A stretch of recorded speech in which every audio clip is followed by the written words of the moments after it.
এই কমেন্টে রিপ্লাই দিতে গেলে আমাকে অনেক লম্বা একটা গল্প বলতে হবে, যেহেতু সবার অনেক কৌতূহল, অনেক আগ্রহ যে নুরাপু তোমার এত নিয়ে নিউ লোক কেন, নতুন নতুন সাজে সেজেছ, আবার গ্রামে গিয়েছো, তুমি কি নতুন কোনো কাজ করতেছো, আমাদের জন্য কি নতুন কোনো নাটক বা মিউজিক ভিডিও আসতেছে? হ্যাঁ, আপনাদের সকলের আইডিয়াটা রাইট, একটা নতুন নাটকের জন্য গিয়েছিলাম। দেন নাটকটা মাঝ পথে ফেলে আমি ক্যান্সেল করে চলে আসি। আর কেন চলে আসছি, নাটকটা কেন কমপ্লিট করি নাই সেটাই শেয়ার করব।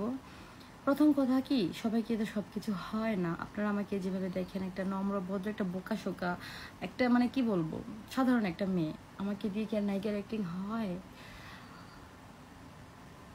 হয়, নায়িকার অ্যাক্টিং হয়, কিন্তু সব ধরনের চরিত্র বা সব কিছু তো আমি করতে পারবো না। নাটকটা করার আগেই আমি বলেছিলাম যে কোনো রোমান্টিক সিন যেন না থাকে। ছেলেকে এক কথায় মানে মানে খুলে বলেছি যে নায়ককে জড়িয়ে ধরার জন্য কোনো সিন না থাকে, তাহলে কিন্তু নাটকটা আমি করব না। যেহেতু আমি প্রথম অবস্থায়, আমি প্রফেশনাল নায়িকা না, আর এ বিষয়ে আমি অভিজ্ঞ না।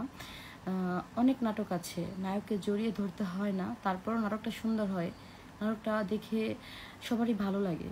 তো আমি এই জন্য মানে শুধুমাত্র রোমান্টিক সিন করতে হবে বলে, নায়ককে জড়িয়ে ধরতে হবে বলে আমি আজ পর্যন্ত মিডিয়াতে যাইনি, কোনো নাটকে কাজ করিনি, কোনো মিউজিক ভিডিও করিনি, শুধুমাত্র নায়ককে জড়িয়ে ধরতে হবে বলে। তাহলে আমি কেন আজকে এই একটুর জন্য সবার কাছে রং হবো? এই কেন যে আমি, আমার মন থেকে এটা আসেনি, আমি এটা পারবো না। তাই আমি নাটকটা মাঝখানে ফেলে চলে আসি। আর এই নাটকের জন্য ওদের প্রায় 25,000 টাকা লস হয়ে গেছে, কারণ নাটকটা তো প্রায় সারাদিন অভিনয় হয়েছে, বিকাল টাইমে নাটকটা ক্যান্সেল হয়েছে, তাহলে সারাদিনের খরচ, ওখানে খাওয়া দাওয়া, প্রায় 25 জন লোক ছিল, ওদের খাওয়া দাওয়া, ওদের পেমেন্ট টোটালি সহ 85,000 টাকা কিন্তু লস হয়ে গেছে আমার একটা স্কিপ আমি দিতে পারিনি বলে। নাটকটা ছিল এরকম, গ্রামের একটা সহজ সরল মেয়ে থাকবে, নায়কটা গ্রামের সহজ সরল থাকবে। তো ছেলেটা মেয়েটাকে অনেক ভালোবাসে, মেয়েটা তাকে পাত্তা দেয়নি। তো ছেলেটা সারা রাত জেগে একটা কাগজ দিয়ে গোলাপ ফুল বানাবে, মেয়েটার কাছে নিয়ে মেয়েটাকে প্রপোজ করে। তখন মেয়েটার বান্ধবী বলে, আপনি এই কাগজের ফুল নিয়ে আমার বান্ধবীকে প্রপোজ করতে এসেছেন, যেদিন এই ফুলটা লাল করতে পারবেন সেদিন আমার বান্ধবীকে পাইবেন।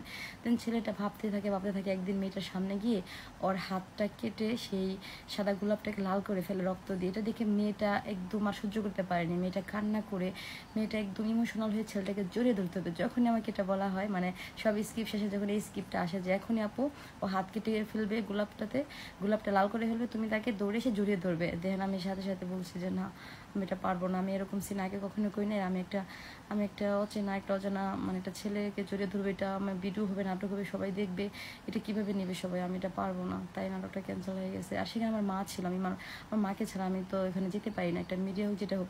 আসলে বলেন, আমি তো একটু বোকাশোকা নর্মাল একটা মেয়ে, আমাকে দিয়ে